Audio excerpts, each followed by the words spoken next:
Orang timur kuat, positif, tapi rasial itu. Kenapa orang timur diposisikan seperti ini? Baku pukul harus kita yang paling kuat.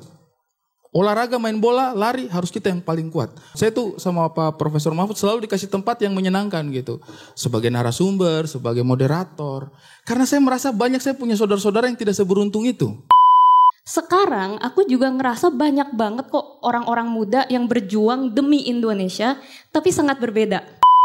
Seharusnya republik yang baik, bangsa yang baik dan anak muda yang baik bisa melakukan refleksi atas semua yang terjadi bahkan hampir 100 tahun yang lalu.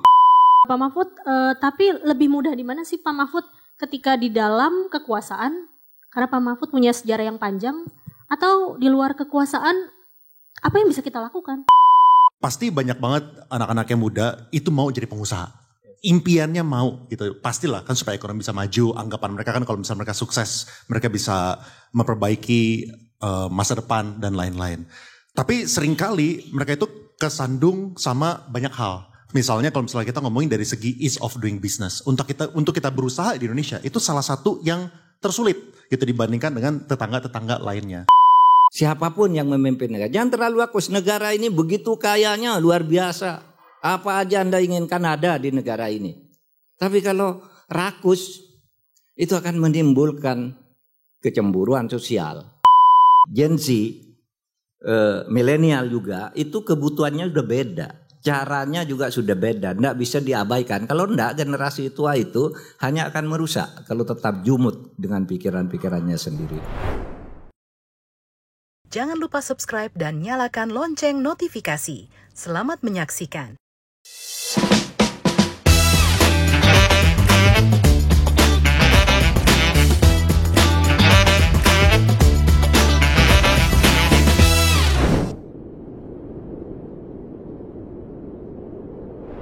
Assalamualaikum warahmatullahi wabarakatuh. Selamat siang teman-teman semuanya. Mungkin saya kasih pembukaan sedikit ya. Hari ini kita banyak yang gelisah ya teman-teman ya. Dan saya tertarik sekali kemarin ketika ditawari untuk bisa memandu jalannya acara ini karena berkaitan dengan Sumpah Pemuda. Menurut saya ini Sumpah Pemuda ini adalah sesuatu yang sangat penting karena dia adalah tonggak dasar berdirinya Indonesia sampai saat ini, gitu ya. Karena bangsa kita ini masalahnya masih tetap ada. Salah satunya yang kalau saya ini bicara dari sudut pandangnya saya ya, masalahnya saya sendiri itu adalah isu rasial. Kadang-kadang masih ada Pak ya di Indonesia. Meskipun tidak tampak, kalau kayak di Amerika itu isu rasial itu jelas gitu ya. Black people seperti ini. Indonesia itu jago banget gitu ya, menyembunyikan hal seperti itu. Kayaknya tidak rasis, tapi kayaknya rasis. Ya, ya kan? Dan kadang-kadang ada yang saya sebutnya itu adalah rasis positivity. Bukan hanya toxic positivity. Ada yang saya sebut itu rasis positivity. Misalnya apa? Orang Cina kaya. Positif. Tapi rasial itu. Iya enggak sih? Orang Timur kuat. Positif. Tapi rasial itu. Apalagi orang Timur kuat ini adalah terminologi yang saya paling tidak suka ya. Karena begini teman-teman. Ini saya tanya teman-teman di sini ya. Kalau misalnya kita jalan 5 orang. 4 bukan orang Timur, 1 orang Timur. Nih yang di sini ada yang punya teman orang Timur nggak? Kalau nggak ada, bayangkan aja ya. Bisa sambil lihat saya gitu. Kalau jalan 5 orang, 4 bukan orang Timur, 1 orang Timur. Di tengah jalan ketemu masalah baku hantam, baku pukul sama orang. Kira-kira siapa yang disuruh maju duluan? Siapa yang disuruh maju duluan? Orang Timur ya? Abang, Pace maju. Ya, maju Pace. Atau ini deh, main bola. Main bola di lapangan 10 orang, 11 orang, 1 kiper, 10 di lapangan. 9 bukan orang Timur, 1 orang Timur. Kira-kira siapa yang disuruh jadi penyerang? Biasanya pasti orang Timur itu. Terserah dia mau serang gawang atau dia serang pemain. Tergantung kebutuhan aja ya kan. Biasanya seperti itu. Ini menimbulkan pertanyaan dalam pikirannya saya, kenapa orang Timur diposisikan seperti ini? Baku pukul harus kita yang paling kuat. Olahraga main bola, lari harus kita yang paling kuat.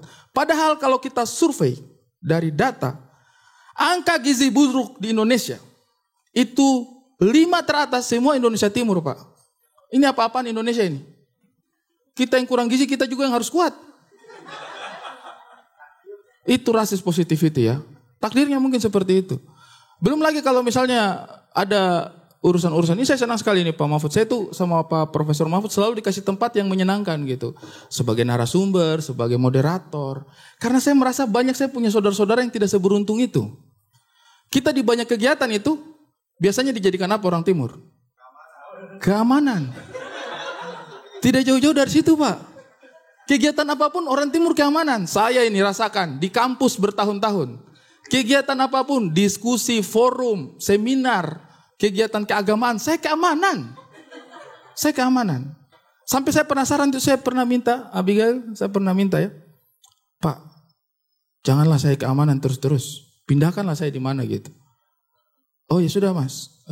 Mas Ari saya pindahkan ke seksi konsumsi. Yes. Saya dikasih konsumsi ke Kaleon. Yes. Ya saya senang itu. Konsumsi ini enak. Tapi saya bingung. Ini sesuatu yang baru untuk saya Pak Profesor. Selama bertahun-tahun saya acara kampus seksi keamanan. Tiba di konsumsi saya bingung. Akhirnya saya tanya, Pak ini job desk-nya apa nih seksi konsumsi? Kata dosen saya, sini Bang Ari. Nah sebagai seksi konsumsi, Bang Ari lihat ya. Di sini ada makanan, ada snack, ada minuman. Bang Ari jaga jangan sampai ada yang hilang. Bedanya sama keamanan apa? Istilahnya aja yang ganti, tugasnya itu-itu juga. Menjaga juga gitu. Nah, inilah yang membuat saya itu sangat penasaran dengan momentum Sumpah Pemuda. Karena saya rasa, masa sih Indonesia ini seperti ini gitu, masih ada diskriminasi terhadap orang Timur. Saya cari, riset saya Pak, di Sumpah Pemuda.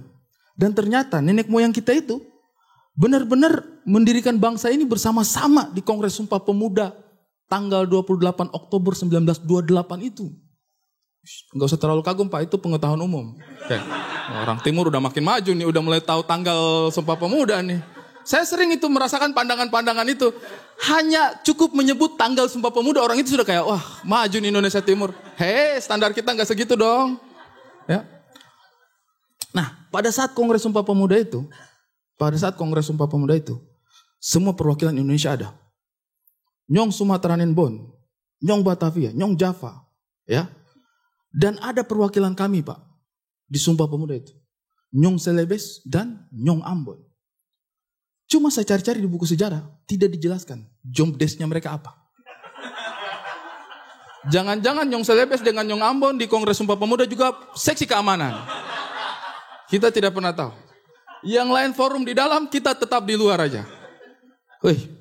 Belanda masih jauh. Aman Nyong, aman. Jangan sampai kita memang dari awal tugas kita memang di situ ya. Saya juga tidak paham gitu ya. Tapi ya harusnya ini kita perbaiki ke depannya gitu. Jangan sampai ada lagi isu-isu rasial yang seperti ini. Dan juga sekarang mungkin ada banyak kegelisahan. Ada isu-isu, kemarin juga ada aksi besar dan lain sebagainya. Menurut saya itu memang salah satu pemicunya adalah ketidakbijaksanaan mungkin dari statement-statement yang keluar dari pejabat publik. Tapi saya tidak mau terlalu menyalahkan pejabat publik. Saya sudah mulai open minded. Saya sudah mulai mencoba kayak, mungkin mereka ada benar. Dan ini saya mau kasih tahu sama teman-teman ya. Tidak selamanya statement pejabat itu salah. Saya bukan mau belain pejabat. Tapi saya hanya mau, jangan kita terlalu dikotomi gitu. Kenapa saya bilang begitu? Kemarin orang-orang marah sama statementnya salah satu anggota legislatif yang menyatakan bahwa wajar mereka dapat tunjangan perumahan, ya 75 juta. Karena kata beliau ini, ya, kalau saya tidak salah kurang lebih, karena susah nyari kos-kosan 50 juta sebulan di Jakarta. Ya kurang lebih begitu ya disampaikan ya. Semua orang marah-marah, wah gila nih nggak sensitif sama rakyat. Tapi saya cuma mau kasih tahu teman-teman, beliau itu benar.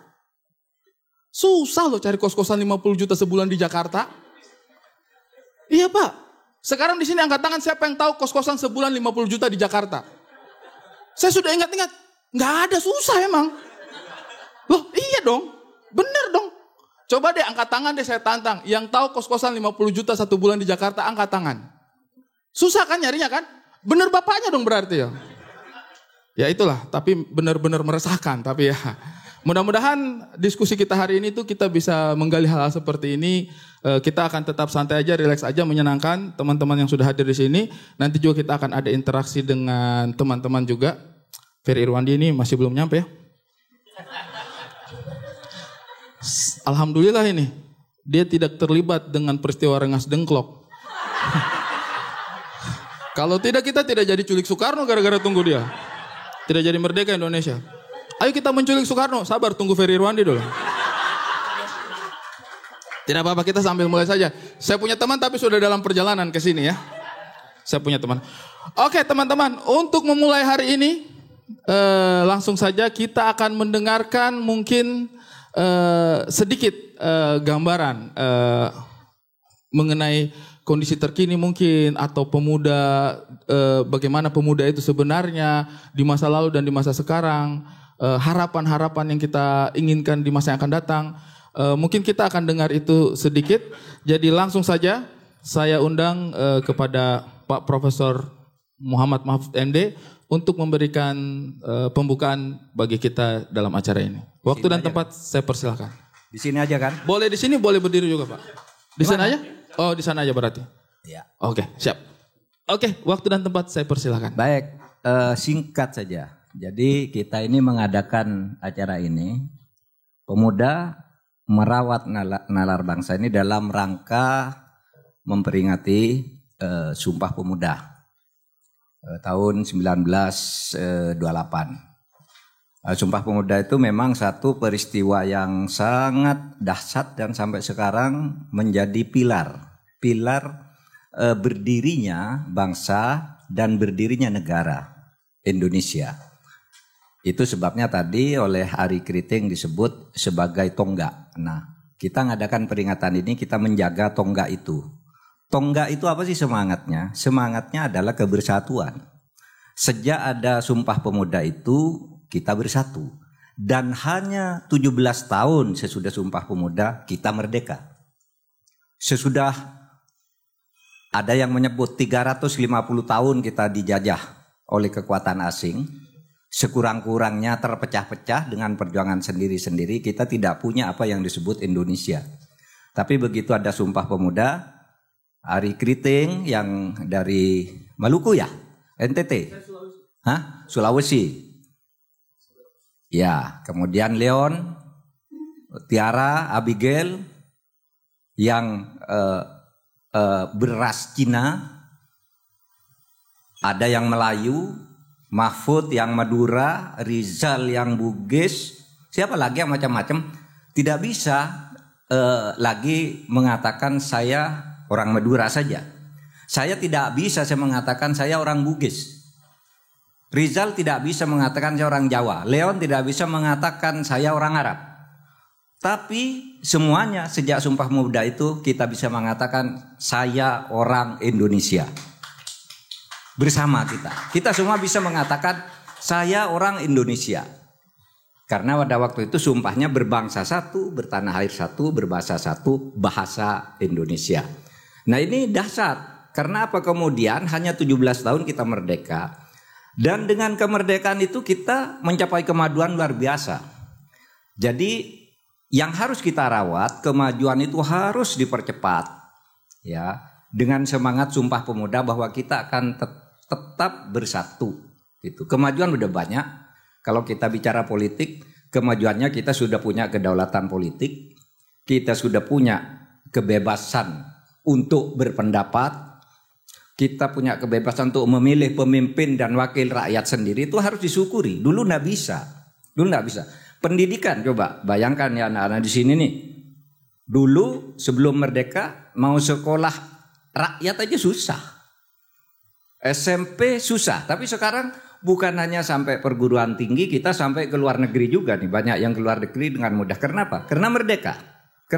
Kalau tidak merdeka, tidak bisa kita meraih itu semua.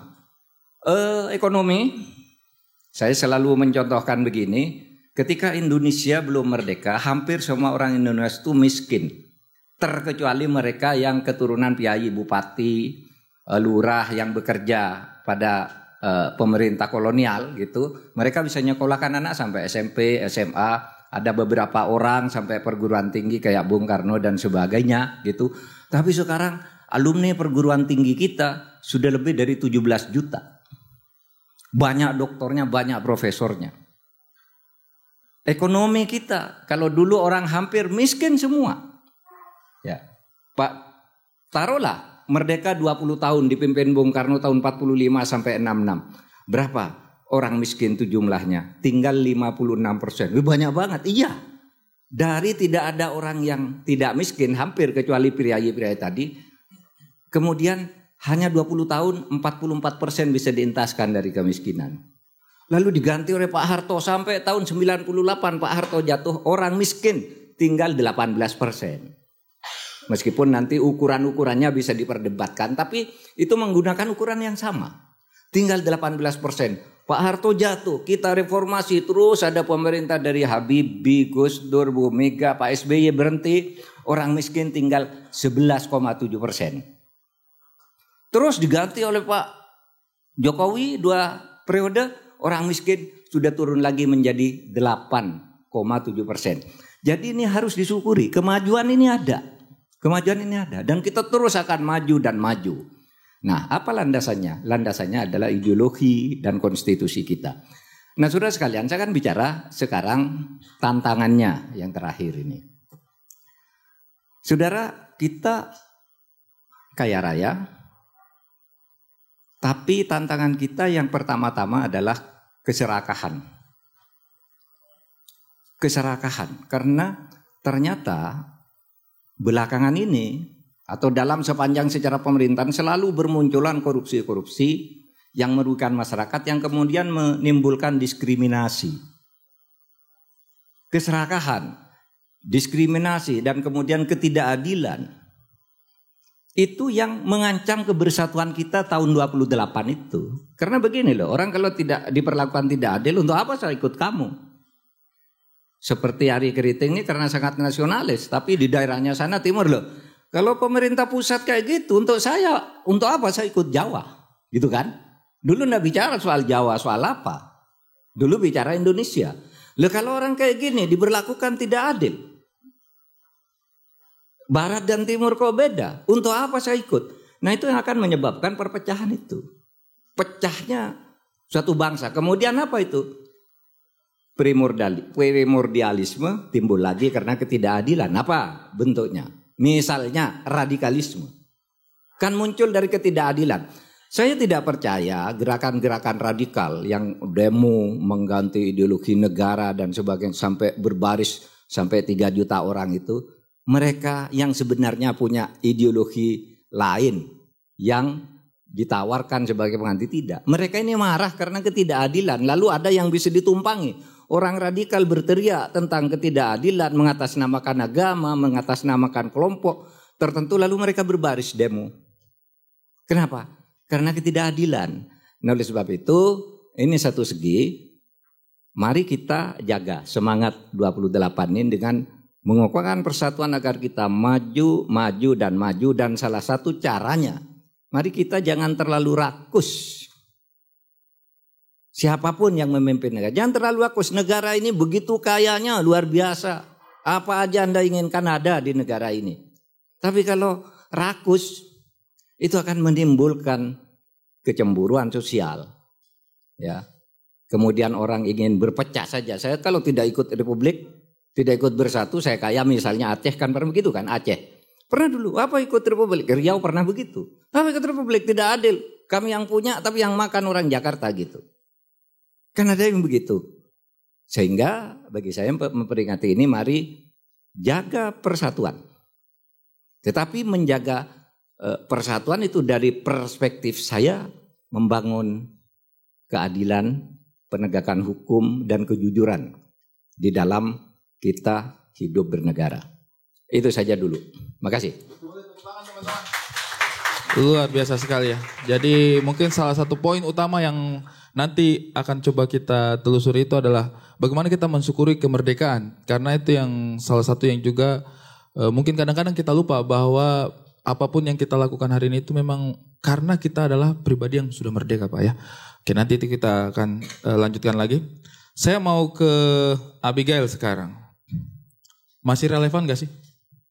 Sumpah Pemuda itu dibicarakan hal ini oleh anak muda atau mungkin anak-anak muda sebenarnya concernnya udah di tempat lain gitu. Menurutmu masih relevan gak? Relevan banget. Malah lebih relevan sekarang sih. Karena gini, tadi kan Pak Mahfud bilang bahwa hanya 17 tahun setelah Sumpah Pemuda Republik Deklarasi Kemerdekaan. Tapi untuk aku mungkin bisa di-reframe bahwa 17 tahun sebelum Republik ini merdeka, orang-orang muda udah bisa melihat sebuah negara yang merdeka. Dan itu luar biasa banget menurut aku.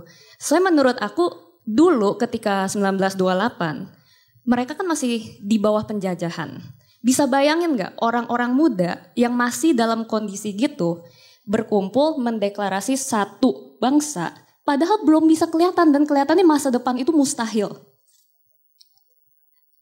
Sekarang aku ngelihat banyak banget orang muda yang juga menginginkan sebuah masa depan untuk Indonesia, tapi kayaknya itu mustahil. Nah, tapi kita kalau ingat sejarah, orang-orang muda zaman dulu, mereka udah percaya, mereka deklarasi, dan mereka kejar itu walaupun waktu itu pasti banyak yang bilang, ah ngapain, gak mungkin deh kita merdeka. Alah, emangnya negara kita bisa ya berdiri sendiri? Pasti banyak yang ngomong gitu. Banyak yang pesimis dan sinis. Dan gak cuman itu, waktu itu tadi sudah disebut juga bahwa banyak yang tadinya berjuang sendiri-sendiri kan ya. Ada yang Rom Java, ada yang dari Sumatera, ada yang PPPI dan sebagainya. Yang tadinya bergerak sendiri-sendiri karena mereka sangat-sangat berbeda. Yang sangat-sangat bangga dengan kedaerahannya itu. Tapi akhirnya mereka mau menanggalkan itu, meleburkan diri jadi satu dan bilang satu tanah air, satu bangsa, satu bahasa. Mereka bisa aja loh bilang saya maunya bahasa Jawa. Karena Jawa yang paling besar misalnya. Bisa saja, tapi enggak. Mereka menanggalkan itu artinya apa? Menurunkan ego. Dan mereka yang berbeda-beda itu mau bersatu untuk tujuan yang sama. Sekarang aku juga ngerasa banyak banget kok orang-orang muda yang berjuang demi Indonesia tapi sangat berbeda. Dan kadang mereka berseteru, kadang mereka berbeda pendapat, kadang mereka akhirnya jadi gak akur, saling salah-salahan. Aku yakin sebelum nyampe ke titik Sumpah Pemuda itu yang berbeda itu pasti banyak gak samanya. Banyak beda pendapatnya, banyak debat, dialog. Tetapi justru karena dialog, debat, dan pengasahan ideologi itu negara kita akhirnya bisa merdeka. Jadi kita jangan anti sama perbedaan. Karena ketika perbedaan itu kita bisa sama-sama nurunin ego, menjadi satu, mengejar satu tujuan, itu bisa hal-hal yang tadinya mustahil akhirnya terjadi. Dan yang terakhir, 17 tahun menurut aku itu sangat lama loh. Mungkin kita juga di sini ya, yang sudah ikut bersuara, ikut berjuang, merasa aduh kayak percuma nih. Saya udah all out gini kok gak ada yang berubah sih. Tapi ingat perubahan itu butuh waktu. Ya, 17 tahun dari Sumpah Pemuda sampai kemerdekaan dan setelah kemerdekaan masih ada perjuangan lagi. Jadi banyak banget sebenarnya yang bisa kita lihat dari sejarah ini yang sangat-sangat relevan ke titik kita sekarang. Yang konteksnya mereka waktu itu menginginkan kemerdekaan dan sekarang mungkin konteksnya adalah kita ingin mempertahankan kemerdekaan dan demokrasi itu. Oke, terima kasih banyak. 17 tahun ya, berarti katakanlah tahun 2045 ya baru kita akan melihat keberhasilan dari 17 plus 8 ya. 17 tahun dari sekarang kan ya. Saya mau balik lagi nanti kepada Abigail, tapi sebelumnya saya mau tanya Kak Tiara dulu. Dari sudut pandang media ya, karena Kak Tiara ini dari Maple Media ya. Anak muda sekarang itu masih gak sih membicarakan hal-hal seperti yang menjadi concernnya Sumpah Pemuda di zaman itu? Masih gak sih sekarang? Atau sebenarnya Gen Z ini udah gak di situ tuh moodnya tuh? Karena kalau tadi Abigail bilang bahwa bayangkan aja di masa itu mereka bisa menghasilkan sesuatu yang konkret, mengejar kemerdekaan dengan segala macam tantangan zaman pada hari itu gitu. Yang sekarang ini mereka masih enggak sih? Karena kemerdekaan itu kan dinamis ya Pak ya. Kita tidak bisa melihat 17 Agustus itu sebagai selamat datang Kakak Ferry Irwandi. Boleh tepuk tangan untuk Kakak Ferry Irwandi.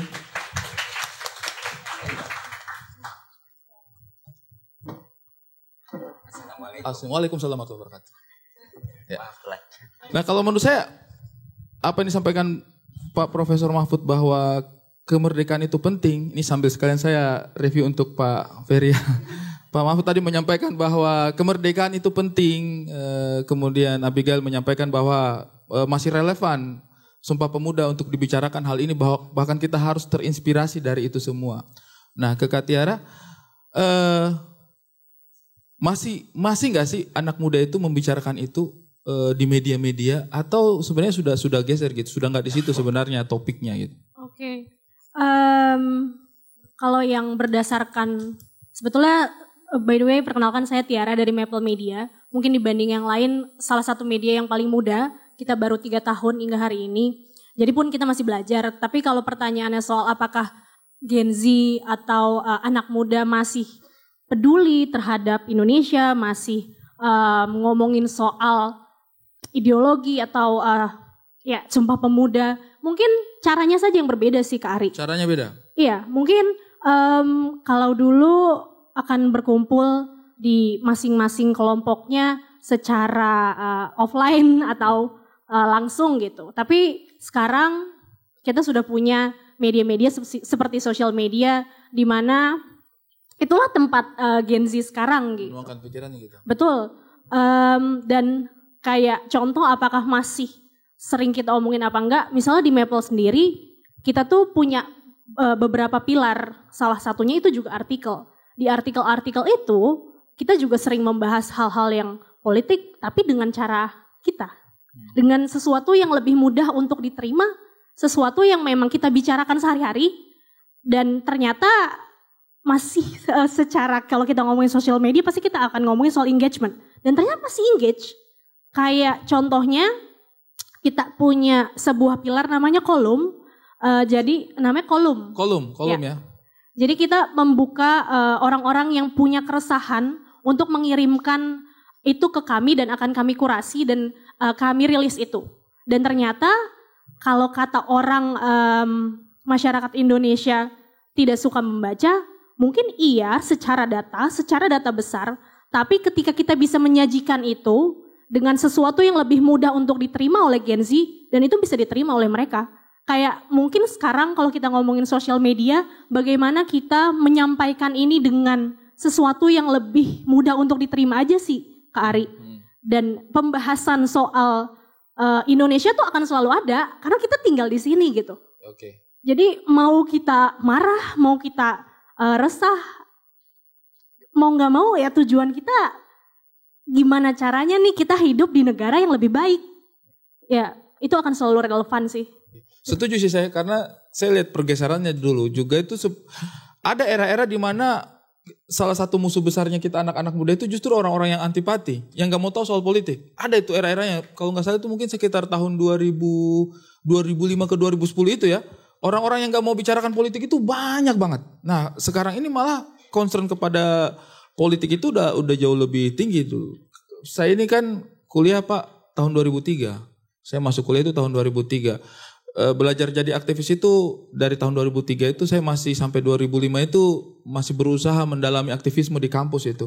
Wah ngajak teman-teman aksi itu 3 orang, 4 orang, gak berminat. Jadi kita itu kayak ngelihat kayaknya anak muda udah gak punya taring deh.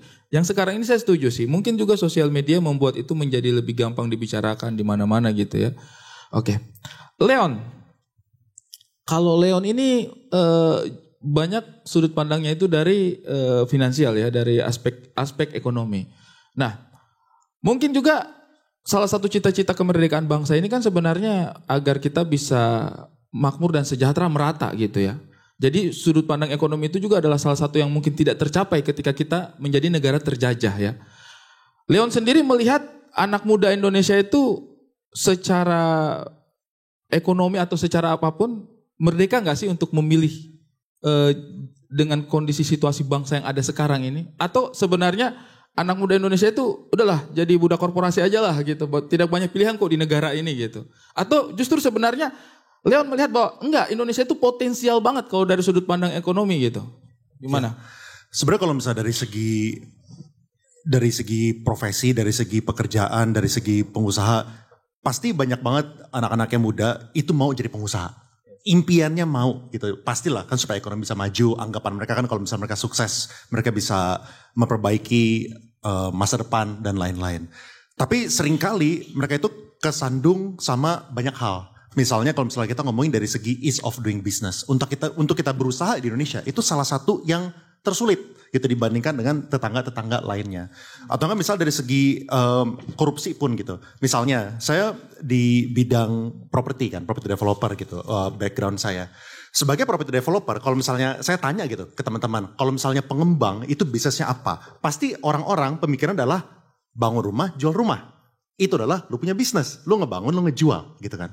Padahal pengembang bukan itu intinya. Pengembang itu adalah orang yang jago bebasin tanah, orang yang jago melewati segala macam perizinan. Itu yang paling berat gitu. Ngebangun rumah itu yang paling gampang. Buat kita ngebangun gedung 9 lantai, itu lebih cepat dibandingkan kita mendapatkan perizinan. Jadi dapetin tanda tangan, itu tuh lebih lama dibandingkan kita menyelesaikan 9 lantai gitu.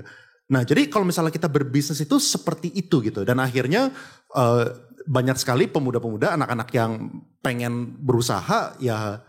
Soalnya bisnis itu tuh bukan dijual belinya, tapi kebanyakan tuh hal-hal lain-lain yang kita tuh pusing gitu.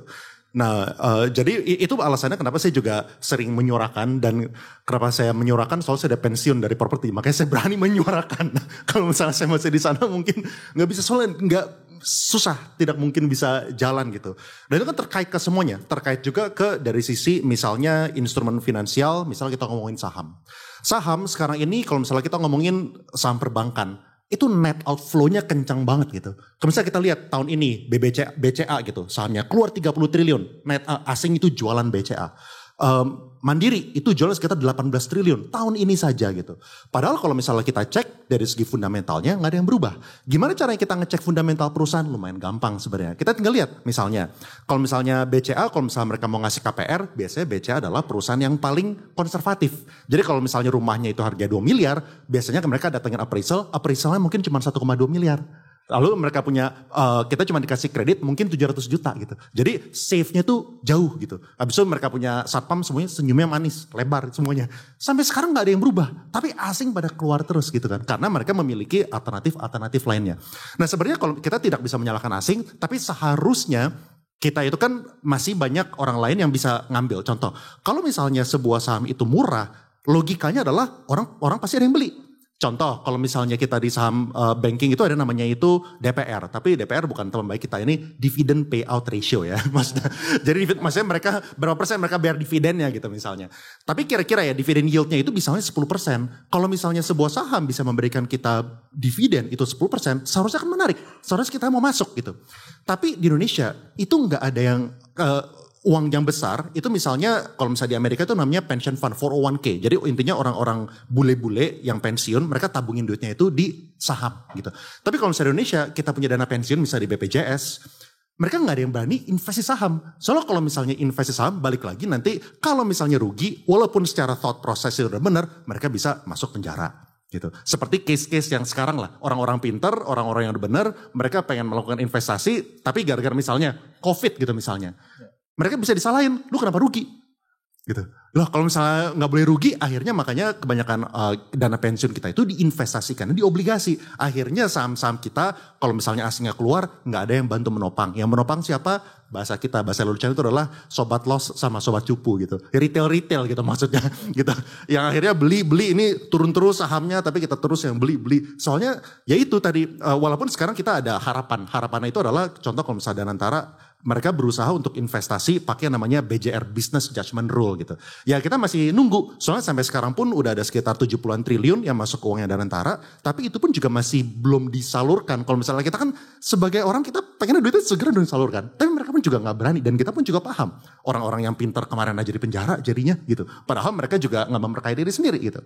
Nah jadi itu yang struggle-nya dan ya dari saya sih saya berusaha untuk take a longer view soalnya berkaca dengan Amerika sendiri. Untuk Amerika itu menyelesaikan masalah korupsi bukan sekarang 100% selesai juga, tapi dulu yang dari zamannya banyak mafia yang di mana-mana sampai sekarang itu menghilang, mereka juga membutuhkan waktu sekitar 100 tahun gitu. Jadi kita pun juga harus bersabar, berproses, tapi ya terus menyuarakan gitu. Oke, menarik sekali ya. Dari apa yang disampaikan tadi itu mungkin kita juga justru menyadari bahwa sebenarnya problemnya itu tidak serta-merta ada di lapangan, tidak serta-merta ada di permukaan gitu, tapi lebih ke atas lagi di kebijakan. Berarti masalah utamanya itu untuk masalah finansial yang mungkin akan dihadapi oleh anak muda ketika turun di lapangan. Saya mau, sebelum kita lanjut, saya mau ke Pak Profesor Mahfud dulu.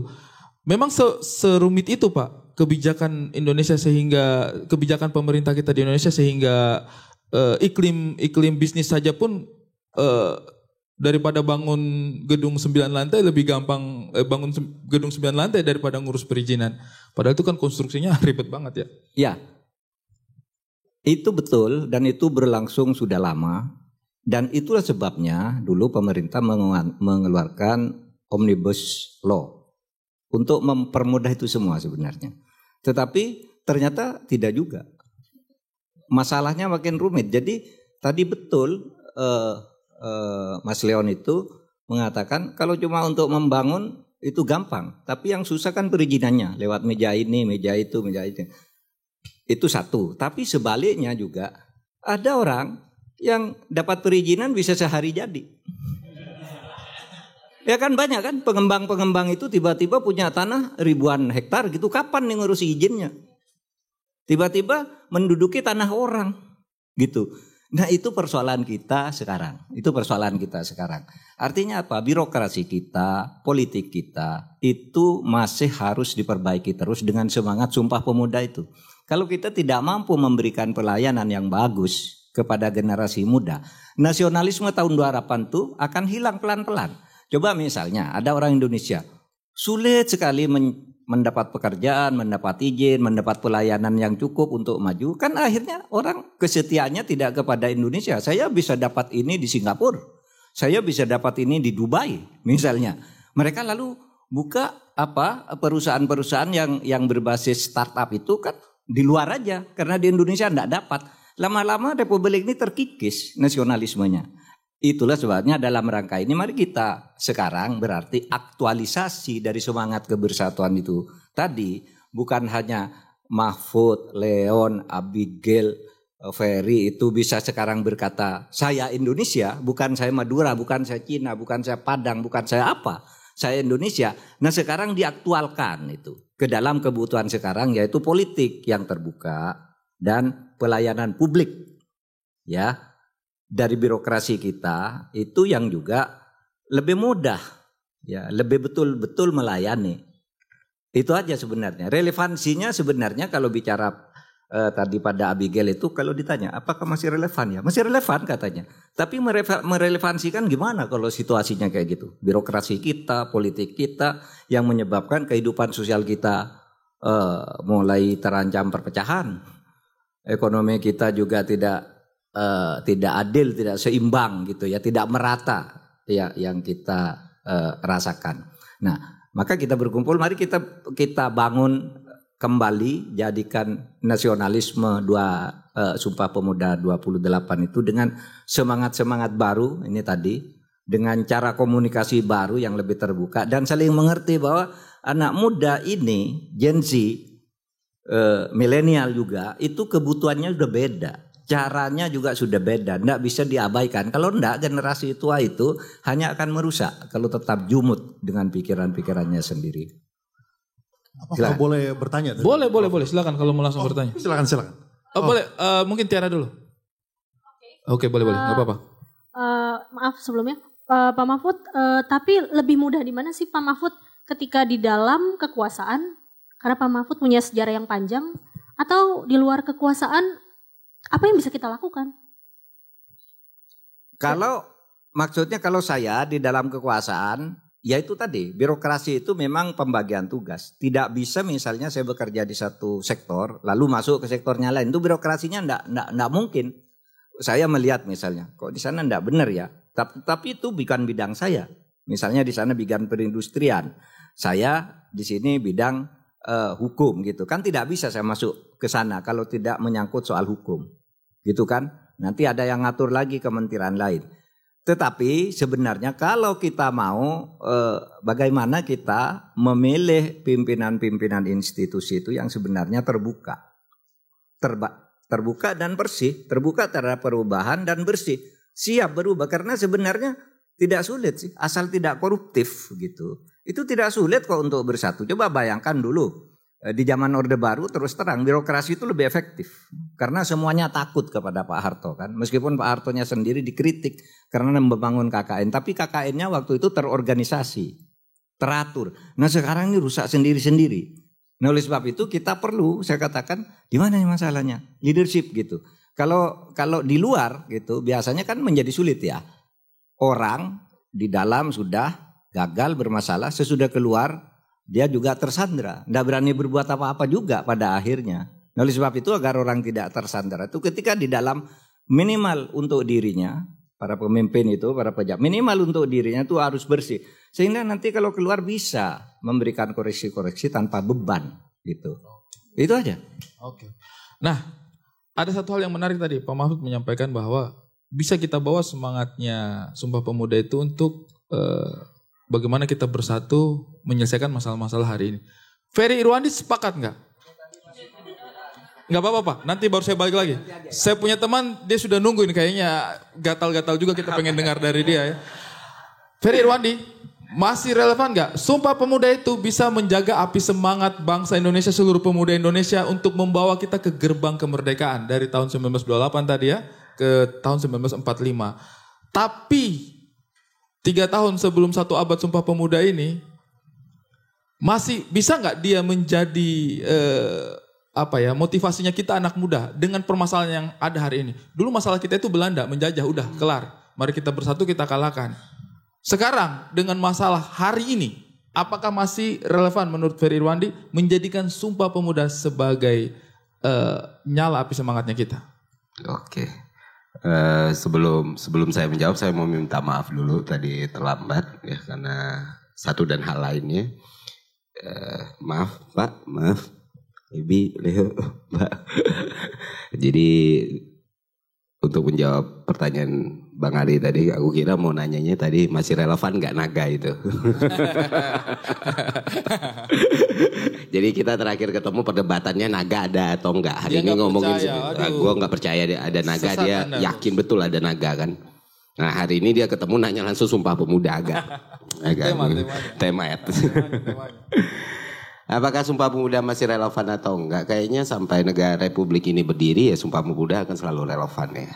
Secara historical, secara nilai dan secara substansi dan secara problem yang dihadapi waktu itu sebenarnya. Karena bayangin di semua keterbatasan waktu itu, di semua kerumitan waktu itu, akses informasi tidak seperti sekarang, bisa berkumpul sebanyak orang itu di Jakarta di satu tempat yang sama, terus punya visi yang sama, punya tujuan yang sama dan spirit yang sama di era sebelum kemerdekaan.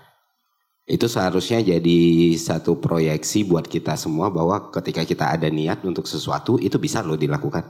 Mereka kan nggak balas-balasan DM Instagram kan, nggak di grup sinyal kan. Nggak saling cepu satu sama lain kan. Oh ini ngomongin lu atau enggak. Enggak, mereka nggak ada yang kayak gituan gitu loh. Iya kan sih? Jadi saya malah amazed banget gimana itu Yong Sumatera, Yong Java itu ketemunya pakai apa itu gitu. Pakai merpati kah? Saling berkabar. Gila ini spirit dari persatuan itu benar-benar terwujud dalam Sumpah Pemuda ini dan pada masa itu ya? Pada masa itu gitu loh. Dengan akses yang seterbatas itu. Seterbatas itu gitu. Nggak ada itu tahu, bahkan ini jangan ngomong internet, telepon pun nggak ada kan. Dari situ aja kita udah bisa ini bangsa yang luar biasa sekali berarti ya. Di zaman itu ya. Dan sebelum Sumpah Pemuda pun sudah ada pamflet tulisan yang judulnya Narda Republik Indonesia gitu. Yang udah menyebar di antara para diaspora yang lagi belajar. Bayangkan, dan sampai hari ini baik Sumpah Pemuda maupun Narda Republik Indonesia masih dibahas. Nah kalau kita melihat dari hal seperti itu, apakah api itu bisa menjaga? Seharusnya republik yang baik, bangsa yang baik dan anak muda yang baik bisa melakukan refleksi atas semua yang terjadi bahkan hampir 100 tahun yang lalu. 100 tahun loh. 1 century bajunya udah beda nih. Kalau 100 tahun bajunya udah beda gitu kan. Masanya udah beda, teknologinya udah beda. Dan bayangkan mereka bisa melakukan hal sebesar itu dan spiritnya sampai di telinga kita sekarang, sampai di buku pelajaran kita sekarang. Jadi menjawab pertanyaan Bang Ari tadi, saya rasa api semangat dan api persatuan serta nilai dari Sumpah Pemuda itu apakah masih bisa jadi pegangan, saya kira sangat-sangat bisa sekali gitu. Dan salah satu manifesto lah, salah satu bentuk yang benar-benar masih diingat sampai sekarang, bahkan harinya pun dirayain. Jadi negara ini dibangun sama golongan muda kan. Dijalankan, negara ini dibangun sama golongan muda, diteruskan sama golongan muda, dan sampai sekarang kita masuk di fase di mana anak muda adalah jumlah populasi terbanyak di Republik Indonesia. Kita dapat bonus demografi. Justru ini harusnya jadi booster untuk membuat Republik ini jauh lebih baik lagi. Oke. Sedikit melihat situasi yang ada hari ini, dengan dinamika yang terjadi dalam lingkungan berbangsa dan bernegara ya. Isu-isu berbangsa dan bernegara. Jangan-jangan pemuda ini butuh kongres berikutnya. Kita nggak pernah tahu kan. Menurut Ferry, memungkinkan nggak kalau kita misalnya ibaratnya para pemuda di Indonesia dengan keadaan yang ada sekarang, menggagas sebuah kongres berikutnya dengan fondasi Kongres Pemuda pertama, Kongres Pemuda kedua, ya kita tidak menutup kemungkinan, nggak ada batasannya Pak ya. Tidak ada statement yang menyatakan bahwa Kongres Pemuda itu hanya 1 dan 2 aja ya. Iya. Ya siapa tahu hari ini kita butuh Kongres Pemuda yang ketiga. Menurut Ferry gimana dengan melihat situasi yang terjadi hari ini? Bang Ari itu pernah nelpon gue, nggak apa-apa ya cerita. Bang Ari itu pernah nelpon gue, tiba-tiba nggak tahu beliau lagi sober atau tidak itu ya, tengah malam. Fer, gimana kita kalau 500 orang masuk satu partai politik gitu ya. Waduh. Malam-malam saya telepon dia itu. Fer, capek gak sih lihat situasi yang sekarang? Kita itu cuma sampai pada batas bersuara gitu. Bagaimana kalau kita 500 orang, kita cari 500 orang anak muda yang mau, kita masuk partai sama-sama. Tapi jam 2 pagi itu yang dibayangkan sama Kak Ari ketika masuk partai politik apa yang dilakukan? Ini usulnya si Ari ini kan, bisa enggak kita masuk partai politik semua kok. Dari luar kok kedap banget. Itu sudah dilakukan Mas, tapi orang sesudah di dalam itu menjadi koruptor baru. Itu lihat-lihat ini. Lihat-lihat aja sekarang, penghuni Cipinang, penghuni Cikamiskin, itu mereka yang dulu berjuang melawan korupsi, sesudah masuk korupsi sendiri.